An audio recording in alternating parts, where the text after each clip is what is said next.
जय गुरुदेव। जय गुरुदेव नाम किसका। जय गुरुदेव नाम किसका।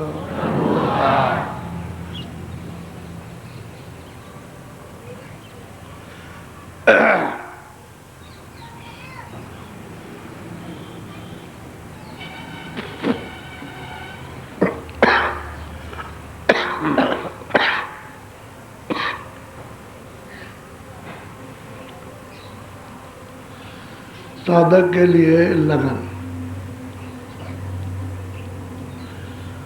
और विरह। जब जब सत्संग मिलेगा तो लगन लगेगी और विरह होगी। घाट पे बैठ करके जब विरह हो तो घाट पर, लगन हो तो घाट पर बैठो। और बाहर से बाहर रहोगे और विरह रहेगी तो निष्फल जाएगी। घाट पे बैठोगे विरह होगी तो सफल हो जाओगे। वही विरह आपका काम कर जाएगी। रोने को तो तरह तरह से लोग रोते हैं, लेकिन घाट पे बैठ के मालिक के लिए जब विरह तड़प उठती है तो काम होता है। उसमें जीवात्माओं के लिए, सुरतों के लिए सुलभ हो जाता है और उससे कर्म जल्दी साफ होते हैं। संसार से रिश्ता नाता जो जुगों जुगों का बंधा पड़ा हुआ है, जिसको खोल नहीं सकते, वो टूट जाता है। उससे अलग थलग हो जाते हैं। और जब तक ये रिश्ते नाते में लगे रहोगे, जात पात इसके उसके, ऊंच नीच, छोटे बड़े, तब तक कुछ नहीं। तो जो दीन होगा उसको विरह आएगी और लगन लग जाएगी उसको। तो दरवाजे पर बैठते ही मालिक की दया होने लगती है। यह वास्तव में है ये परदेश। अपना देश तो है नहीं है। अब परदेश में जो भी काम करते वो परदेसी करते, देसी काम होता है। देसी काम तो जब होगा जब घाट पे बैठोगे और फिर यह है कि कमाई करोगे नाम की, शब्द की, तो देसी काम है। और इस परदेश के पराए काम है। ये उठाना धरना, उठाना धरना, ले आना दे देना, ले आना, ये तो कुछ, ये सब झूठा झगड़ा। इसलिए जितनी जरूरत है उतना उठो धरो, रखो, दे दो, ले लो। और जरूरत के अतिरिक्त ज़्यादा वो फिर नुकसान दे। काम चलाओ तो ठीक है, तो उतना अगर काम नहीं चलाएंगे तो शरीर काम नहीं देगा। तो शरीर के लिए तो उतना ठीक है, लेकिन उसके अतिरिक्त मेहनत करो वो बेकार हो जाएगी। वो अपनी तो मेहनत है नहीं, दूसरे की मेहनत है। अपनी मेहनत तो भजन है। दरवाजे में बैठ करके भजन, नाम कमाई कर लो। शब्द के पाए ये सार कमाई, ये घर में जाने की है और ये भटकने की है परदेश में।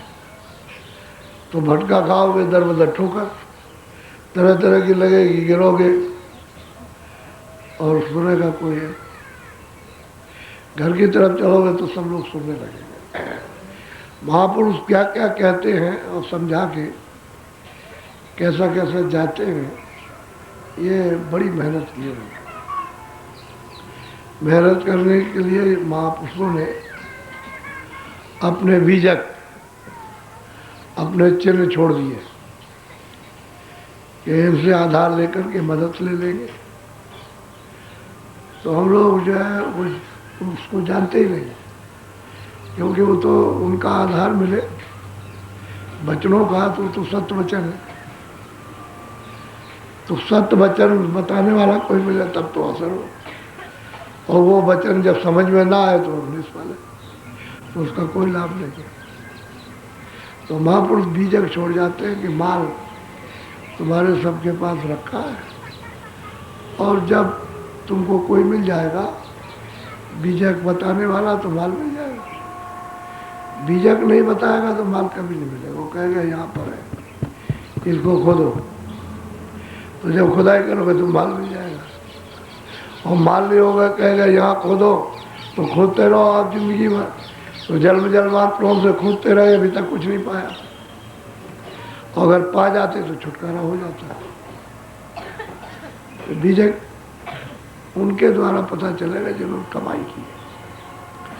वो तो बीजक बताएंगे कि माल यहाँ रखा हुआ है इसको, और उनके बताने पर सुलभ हो जाएगा, आसान हो जाएगा तो प्राप्त कर लो। तो थोड़ा सा जरा सा सुनिए आप, बोलो। तो खांसी दूर कराइए।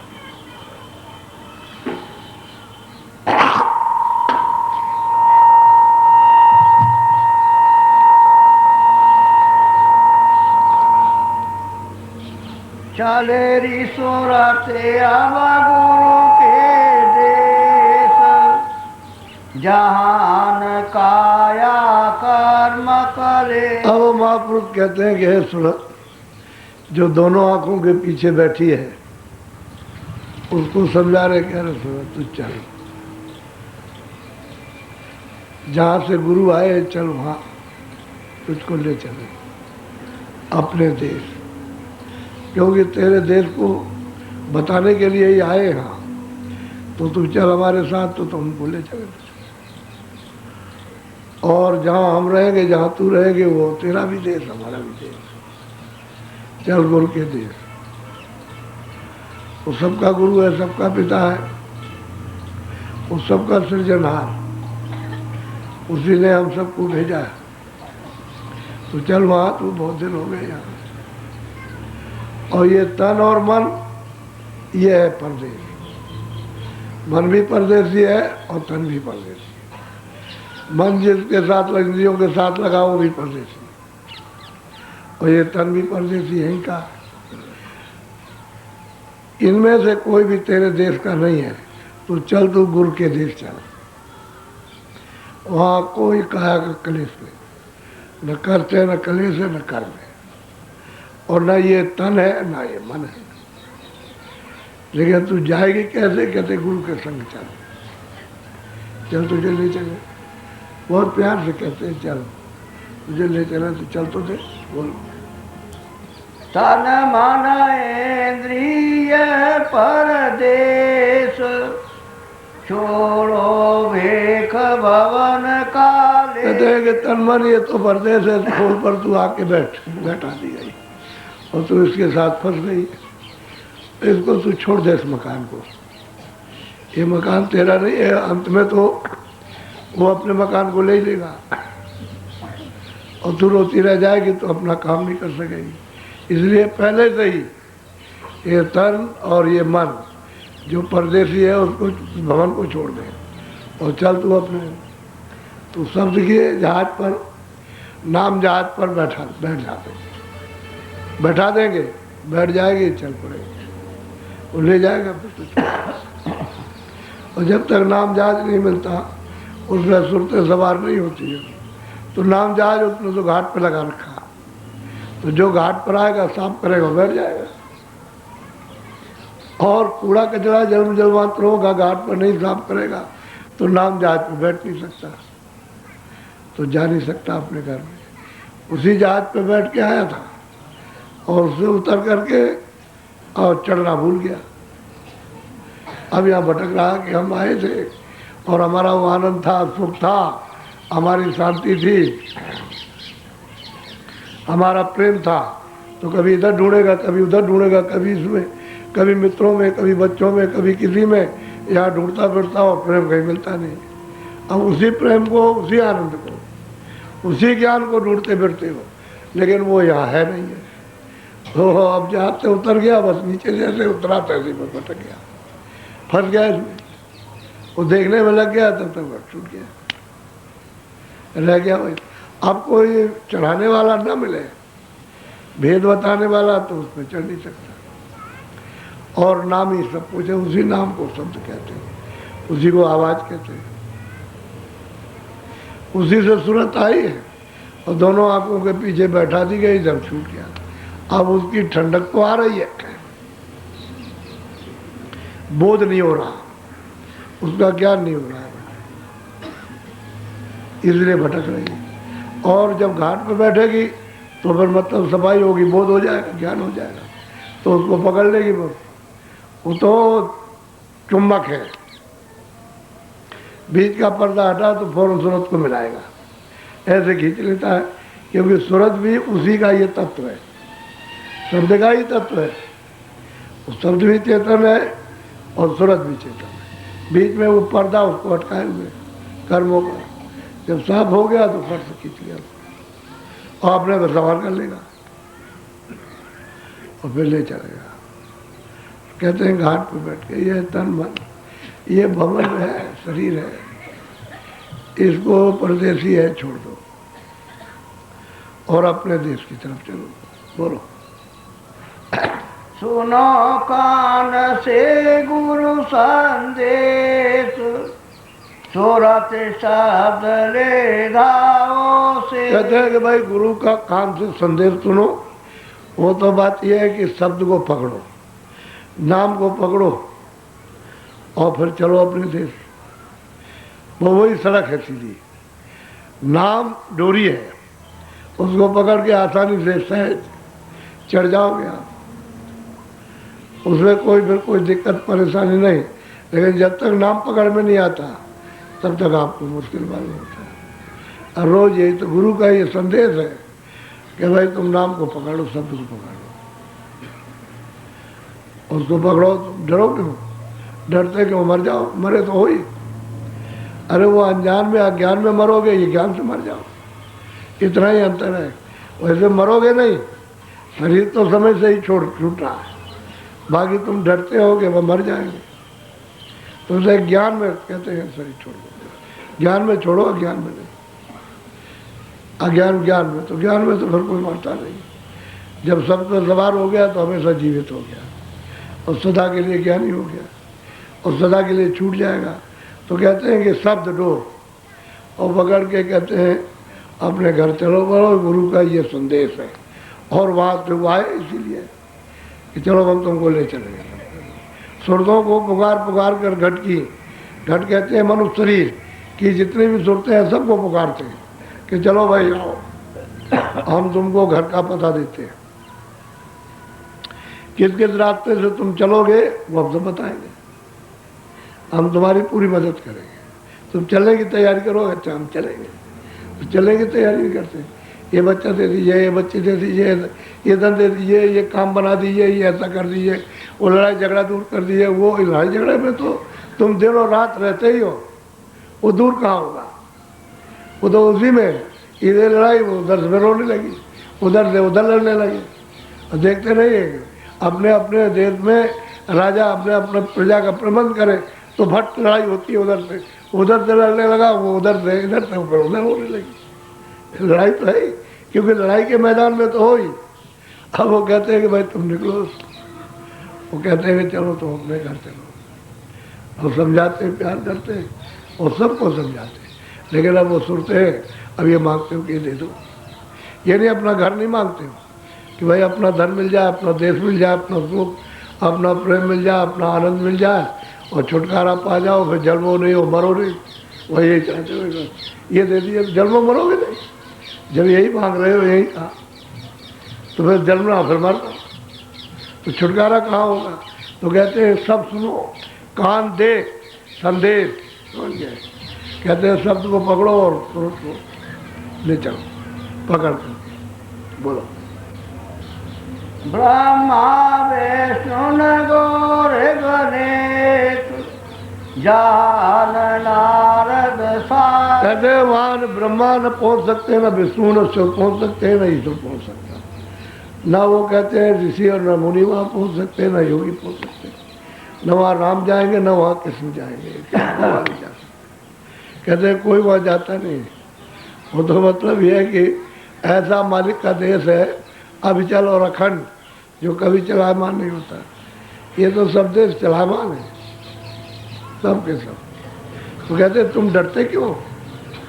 अरे भाई सीधे चलो, इधर क्यों जाते हो, उधर चलो। इन्होंने तो जाली फिरे बैठा है, ये तो फंसाए हुए, जाने कब देंगे। तो कहते तुम चलो, डरते डरो मत, ये वो वहाँ नहीं है, ना वो जा सकते हैं ना है वहाँ। कहते तुम निर्भय होकर के अपने देश में पहुँचो। बहुत प्यार से समझाते, चलो हम मदद करेंगे तुम्हारी। ये क्या मांगते हो? अरे भाई जो सर्व है धन उसको मांगो, ये क्या, ये तो सब होता रहेगा, ये तो चलते चलाते इसको समेट लो। अपनी इच्छा को जैसे समेटा वैसे सब समेट गया। इच्छा फैली हुई है, ये दे दो, ये मिल जाए, वो दे दो, वो मिले, वो मिले, तो इच्छा का विस्तार है, उसी से तो बंधे पड़े हो। इच्छा समेटो और अपने करने की तरह घर में की जाने की चली जाए, तैयारी करो। वो तो इसीलिए आते ही है महापुरुष, दूसरा नहीं। और वो ये तो देसी सब, इसका कोई भेद जानता ही नहीं, सिवाय संतों के दूसरा कोई नहीं जानता। और जिन्होंने उस मालिक को प्राप्त किया है वही इसका भेद बता सकते हैं, और कोई नहीं। न योगी जा सकते हैं, न योगी को मालूम है, न ऋषि न मुनि, उनको मालूम नहीं। ये तो सब नीचे के स्थानों के हैं। तो जब नीचे के स्थानों के, तो ऊपर का क्या जानेंगे? कुछ नहीं जाने। वहाँ न वो पहुँचे न पहुँच सकते। ये तो संतों का काम है जो जीवों को ले जाए, दूसरे और किसी का कोई काम नहीं। अपने घर में संत ही ले जाएंगे और कोई नहीं ले जा सकता। और वो 7 बरस के अंदर महात्मा आए तो बहुतों को संतों को ले गए और उन्होंने वहाँ पहुँचाया। जीते जी मरने की बात ही कर, लेकिन तुम तैयारी नहीं करते, यही मांगते रहते हो। ये सब, ये छाया दे दो, वो छाया दे दो, वो छाया दे दो, बस इसी में। और छाया गायब हो गई। अब कहते हैं पहले मिल गया था, अब वो चला गया। अब वो मर गया, वो लड़का मर गया, लड़की मर गई, धन मिला था वो खत्म हो गया, ये चला था, वो जमीन चली गई और सब कुछ चला गया, और भाई मर गया, और बाप माँ मर गए, और कुछ नहीं, बस इसी के लिए बराबर से ये मांगते। अपनी चीज़ नहीं मांगोगे कि अपना सर्व सुख मांग लो कि चलो भाई वहाँ तो ये सब कले सही नहीं, कोई अंत रूप को भी नहीं है। न जल है, न पृथ्वी है, न अग्नि है, न वायु, न आकाश है, न स्वर्ग है, न वैकुंठ है। ये सब कुछ, न कोई खेती, न दुकान। अरे ये क्या है? इसमें फंसे पड़े हुए हो। तो इच्छा बंधी हुई है, उससे फंस गए हो। इच्छा को जैसे इच्छा खत्म की, वहाँ से चल पड़े। इसलिए कहते हैं घाट पे बैठो तो धीरे धीरे इच्छा का सिमटाव हो जाए। जब धीरे धीरे इच्छा का सिमटाव होगा तो धीरे धीरे इच्छा खत्म होने लगेगी, क्योंकि उधर तो इच्छा जाएगी नहीं। जैसे इस नाम की शब्द की कमाई की और उसको सुनने लगे तो इच्छाएं खत्म, धीरे धीरे खत्म हो जाती है। फिर कोई इच्छा नहीं रहती, न पूछ की, न संपूछ की, न नाथ की, न पंथी, कुछ नहीं। कहते हैं भाई अकेले ही अच्छे थे, ये सब फंसे हुए थे इसमें। बोलो। संत सुरति जहाँ किया प्रवेश, सत्य गुरु दया मिला। कहते हैं भाई जहाँ संतों की सूरत जाती आती है, वहाँ कहते हैं भाई सदगुरु वहाँ पहुँचाना चाहते हैं। वहाँ से आए उसी देश से, और उसी देश में सुरतों को ले जाना चाहते। उसी समुद्र से, सागर से ये सुरतों को दिया गया। वो तो खचाखच भरा हुआ, उसमें से थोड़ा दे दिया, और क्या है, इनको दे दिया। सुरतों की रचना है, सुरतें सिमट जाए, कोई रचना नहीं। न पशु रहे, न पंछी रहे, न आदमी रहे, कोई सब कुछ जब समटे तो यहाँ कोई रचना नहीं हो सकती। न कोई कारखाना, न कोई दफ्तर, कौन बनाए लगाएगा? जब सुरते ही नहीं है तो बनाएगा कौन? सारा खेल सुरतों का है, जीवात्माओं का है, जो दोनों आंखों के पीछे बैठी हुई है। चाहे वो पशु में बैठे, चाहे पंछी में बैठे, चाहे कीड़ों में, चाहे मनुष्य शरीर में, खेल इन्हीं का है। यही चेतन है। इस चेतन को इसमें बंद कर दिया तो चेतन और जड़ मिलकर के काम करने लगा, तो आप समझ नहीं पाए, जड़ में फंस गई। और जब निकल गई इधर से तो ये काम खत्म हो जाएगा। सुरतों का ही खेल है, मिट्टी का कुछ खेल नहीं है। मिट्टी को ऊपर बनाओ तो चलेगी नहीं, मिट्टी में मिट्टी रखो, मिट्टी में मिट्टी रखो, लेकिन सूरत जब नहीं रहेगी तो वहाँ मिट्टी भी नहीं रख सकते। खेल सब सूरत का। जब सूरत शरीर से निकल जाती है तो आँख वही है, हाथ पैर वही है, सब कुछ वही, न सुनता न देखता न कुछ नहीं, सब खेल खत्म। उसी का जौहर है और कुछ नहीं। अब वो निकल गई, अब पशु में डाल दी तो वहाँ, अब उसका भी वहाँ से निकाल दिया तो वहाँ भी कुछ नहीं। ये तो सब मिट्टी है, मिट्टी की मिट्टी में मिल जाएंगे, बाकी खेल उसी का है। तो रचना बैठेगी तो सूरत से बैठेगी, जीवात्मा से, और जीवात्मा नहीं रहेगी तो कोई रचना नहीं। अब यहाँ से सब्जी बात में चली जाए तो यहाँ कुछ नहीं, क्या न कोई राजा न कोई नहीं है, न कोई मनुष्य शरीर है न पशु शरीर, कुछ नहीं है। जब सुरतें चली गई तो कुछ। इसी तरह से जो आई हुई है वो मतलब यह है कि वापस नहीं जा सकी, जो पहुंच गई वो पहुंच गई। और फंसने के बाद जो संतों ने इन दोनों में जगा करके और मदद करके पहुंचा दिया वो तो पहुंच गई, वो तो लौट के अब कभी नहीं आएंगे, वहां से लौट के कभी नहीं आ सकती। वो तो सत्य देश है, बाकी नीचे के जितने भी देश हैं वो सब परिवर्तनशील है, बदल जाएंगे। बोलो। काल कर्म की गई न पे। अब वो महापुरुष कहते हैं जो आते हैं, कहते हैं वहाँ काल नहीं है, कर्म नहीं है, ना ये कर्म है, न पाप है, न पुण्य है, न अच्छा न बुरा, न वहाँ दुख है, न सुख है, न रोग है, सुख कुछ नहीं वहाँ। कहते हैं वहाँ किसी की पेश नहीं जा सकती, वो तो दयाल देश है, काल देश तो यहाँ है। तो जो काल देश है वो अपना कर्म कर्जा बांट करके और अपना वसूल कर रहा, इसी का दुख है। कभी तुम सुखी हो गए, प्रसन्न हो गए, छड़े और रोने लगे, छड़े दुख है, सुख है, दुख इसी में रो रहे और है यहाँ दुखी, क्या करें। अरे जो कोढ़ी होता है वो भी तो हंसता है, फिर उसी को देख के रोता है। तो ऐसा नहीं कि हंसता नहीं है, कोढ़ी है, सब कुछ है, उसका सब चमड़ा निकल गया, लेकिन फिर भी हंसेगा। अब क्या करें, जिस भोग को भोग रहा है उसको भोग ही रहा है, वो तो शरीर का स्वभाव है,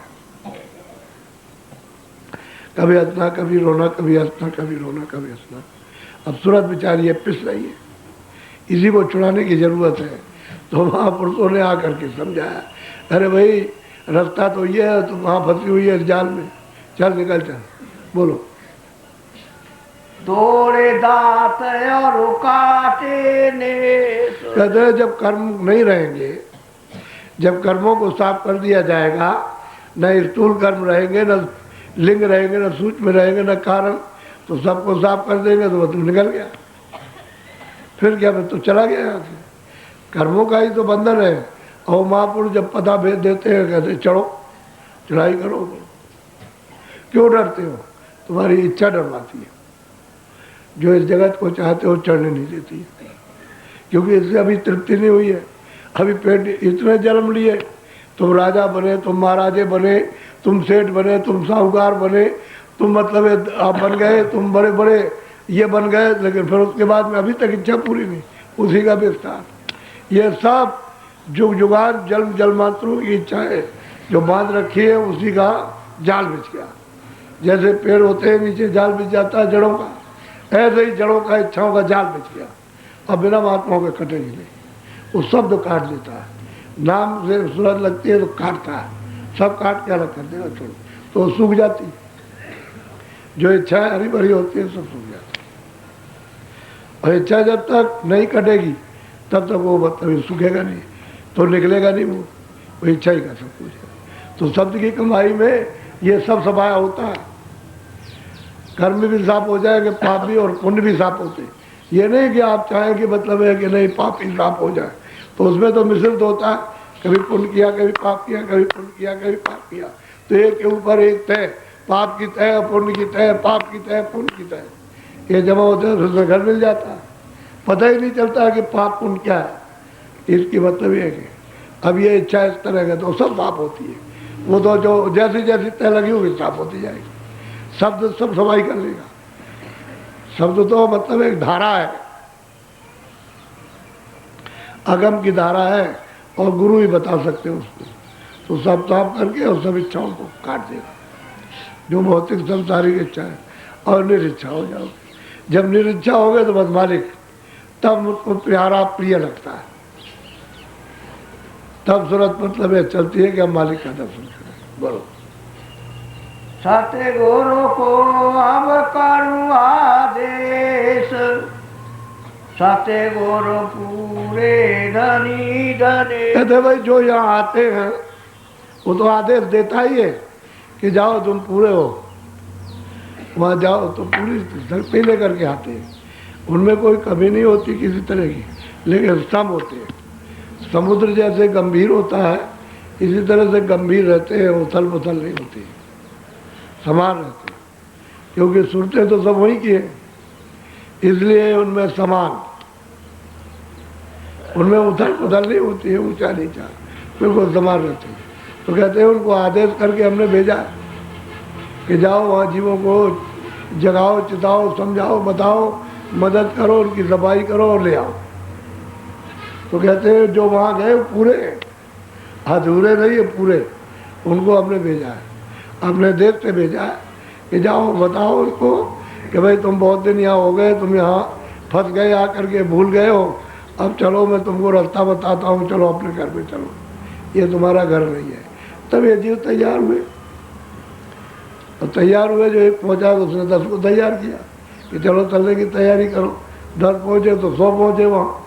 इस तरह से रास्ता खुल गया, महात्माओं ने दया करके रास्ता खोल दिया कि सीधे चलो। लेकिन रास्ता तुम्हारे सबके पास है, रास्ता यही से जाने का, कोई भी जाएगा यही से जाएगा। ये दोनों आंखों के मध्य में सूरत बैठी है, तो यहीं से उसको जाना, क्योंकि यही आकर के बैठ गई, अब यहीं से ऊपर जाना उसको। और वो नाम सामने डोरी लगी हुई है, वो तो गुंजार माल है, बस ये है कि उसने लगोगे तो पकड़ना, बीच में सफाई हो जाए पकड़ लो। जैसे उंगली नाम की पकड़ी आपने, उस शब्द को पकड़ा, बस काम बना आपका। वो तो आँख भी खुल जाती है, कान भी खुलते हैं, तो दोनों देखने का काम आँख करती है, सुनने का काम कान करते हैं, वो सब कुछ होने लगता है। लेकिन शब्द को पकड़ने की जरूरत, क्योंकि शब्द में प्रकाश है और प्रकाश में आवाज़ है, तो दोनों चीज़ें दिखाई देती हैं, प्रकाश भी दिखाई देगा, शब्द भी दिखाई देगा, दोनों चीज़ें मिलेंगी। लेकिन सब शब्द की महिमा है, नाम की, उसी को नाम कहते हैं। नाम जी जब जागे जोगी, नाम को जीवात्माएं पकड़ के जाग जाती और योग पद को प्राप्त कर लेती। नाम असली चीज है, इसलिए नाम की कमाई करना चाहिए, और बगैर उसके छुटकारा नहीं होगा। तो अब आप ऐसा करो कि थोड़ा भजन पे बैठाऊंगा, भजन पे। वैसे तो मैं कुछ किस्सा कहना चाहता था, लेकिन मेरा गला साथ नहीं दे रहा, कब बहुत हो गया है, क्योंकि मैंने अभी बहुत मेहनत की है और अभी मैं ठीक भी नहीं हो पाया था। तब तक आप लोग चड्डी लेने लगते हो, हर तरह से परेशान करते हो, सुबह शाम रहे तब ठीक भी है, हर वक्त जिधर से वो गली कूचे में, इधर से उस दीवार के उधर उधर कहीं भी जाइए वही परेशानी है, बहुत परेशान कर देते हैं। तो अब मैं भजन पे बैठा हूँ। जब आप पहले समझ लो, जब आपसे कहा जाएगा तभी आंख और कान खोलना, बाकी यहाँ बैठकर इधर से वो इधर। ये सूरत बैठी हुई है दरवाजे पर, एक दरवाजे के बाहर है द्वार पर, जैसे दरवाजा है इस पर यहीं बैठी है, बस ऐसे बैठ गई, ऐसे ये ऐसे बैठी हुई है दरवाजे पर, शरीर के अंदर नहीं है। इसलिए ये इस आकाश के ऊपर है, ये जो आकाश है, दोनों आंखों का आकाश है, इसके ऊपर है। उसने ऐसी रचना की है कि ये आकाश ये है और उसके ऊपर बैठी, तो जितना भी गंदगी जमा होती है वो ऊपर जमा होती है, उसी को कहते हैं सूरत का हृदय। और वही उसके चारों तरफ यानी मन बुद्धि चित्त बैठे हुए उसी जगह पर। तो कहते हैं कि मन बुद्धि चित्त है, इसको आप निर्मल कर लो, अंतःकरण को निर्मल कर लो। जब मन बुद्धि और चित्त को निर्मल करो, अंतःकरण को, तो मुझे पा सकते हो, तो मुझे मैं मिल सकता हूँ। और जब मन बुद्धि चित्त निर्मल नहीं है, अंतःकरण निर्मल नहीं, तो मुझे नहीं पा सकता, तब नहीं पा सकता। आकाश के ऊपर ही सब जमा है और वही सफाई करनी है। तो अब जीवों को तो मालूम नहीं, उनको समझाइए तो कोई कुछ पहले का समझ बैठा है, तो उसको कोई कुछ कहता, कोई कुछ कहता, उसकी समझे भी नहीं आता। लेकिन जो लोग कुछ समय तक करने लगते हैं तो समझ में आने लगता। जब काम करते हैं, आँख काम करती है, तब कहते हैं भाई दरवाजा तो इधर जाने का है, वो तो हम सब भूल में पड़े हुए थे, तब समझ में आने लगता है ये भी विद्या ही है, ये परा विद्या है, ये अपनी सुरतों की सच्ची विद्या है। भारतवर्ष में तो ये रहती है, लेकिन ये है कि वो कहीं कहीं रहेगी जरूर, पर वो कहीं कहीं मिलती है, सब जगह आपको नहीं मिलेगी। वो तो जो इस विद्या को जानते होंगे वही मिलेगी, बाकी किताबों से कुछ नहीं मिल सकता। किताबें कितने भी रखो अपने पास, उससे कुछ नहीं मिलेगा, क्योंकि किताबों वाले तो कुछ जानते देखते नहीं है, उनको तो रास्ता नहीं मालूम। वो तो कमाई जब की जाए तब रास्ता मिलता है, तब उनको सच्चा ज्ञान होता है। किताबों में तो इशारा है, तो इशारे का पता चलेगा, वो कुछ नहीं मालूम होता। अच्छा, जो वहाँ हाल है वो कुछ लिखा नहीं, वो लिखने में नहीं आ सकता, तो इशारे किए, तो इशारे किए उनसे समझ में नहीं आएगा। इसलिए महात्मा वो कमाई, वो रास्ता बताते हैं जिससे कमाई हो जाए और आप उसको प्राप्त करने लगो। तो असल में ये है इधर, और एक ही रास्ते से भजन होता है। भजन कोई बाहर थोड़ी कुछ हो रहा है कि शोर कुछ मचाओ। अरे भजन तो 24 घंटे इधर अंदर हो रहा, और घंटा घड़ियाल तो तुम्हारे मनुष्य मंदिर में बज रहे घनघोर, और जब कान खुल जाए तो सुनाई तुमको दे कि कैसे कैसे घंटा घड़ियाल। ये घंटा घड़ियाल बड़े बड़े मंदिरों में क्या चीज, कुछ नहीं है, इसकी आवाज़ कुछ नहीं। जो तुम्हारे अंदर बजता है वो सुनने को जब मिलेगा मालूम होता है कि समूचे मतलब ये है कि तीनों लोकों में बज रहा है, और तीनों लोगों में बज भी रहा।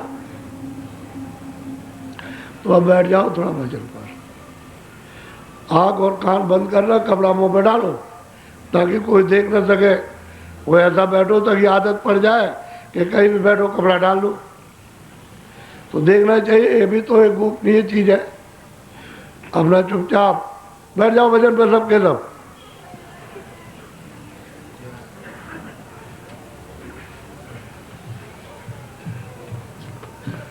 गाड़ी बाहर निकालो, गाड़ी बाहर निकालो, बैठ जाओ।